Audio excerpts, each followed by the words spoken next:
एबे लुटेरांग टार्गेट रे हार पिंधिथिबा महिला कटक बारंग थाना फुलपोखरी निकट रे लुटेरा माने महिला बेकरू झांपी नेउछंती चेन। सस्मिता बेहेरा नामक महिला बाइक जोगे बारंगरू त्रिशूलिया छक आड़क जाउथिबा बेले फुलपोखरी निकट रे दुई लुटेरा बाइक रे आसी महिला बेकरू पिंधिथिबा चेन को छिंडाई नेइथिले।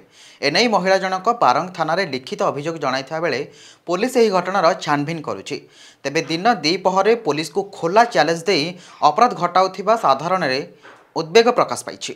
मु बारंगरू त्रिशूली आड़ को आसली से गाड़ीटा गोटे पछरू आसिकी मो बेकरू चेनटा भिड़ी नेगला। मु खाली अइना बाटे देखी से रेड कलर गाड़ी आ पछ लोकटा भिडिकी नेला बेले आगु गला पर देखली जे से गोटे ब्लू कलर शर्ट पिंजी छिटा छिटा अछि आ किछि मु केते जण थिले से दुई जण थिले। कोठी घटनाटा होतला एठी आपनकर जेटे मिठा दुकान अछि फुलपोखरी पाखरे सेठी। कटकरू सत्यदीप करंगरी फोन नीलाद्री मीडिया एवं अधिक खबर पर आम चैनल को लाइक शेयर एंड सब्सक्राइब करने को भूलुनी। रोचो नमस्कार।